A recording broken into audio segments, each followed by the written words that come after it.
ses yeter, kalbime dokunur. Yollar bitse de umut hep bulunur gözlerimde. Yarım kalan düşler kalbimde senle yeniden başlar.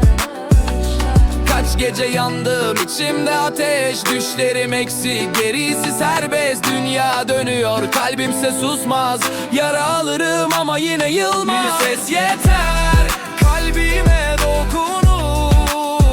Yollar bitse de umut hep bulunur gözlerimde. Yarım kalan düşler kalbimde senle yeniden başlar. Karanlık çöker, yıldızlar donar.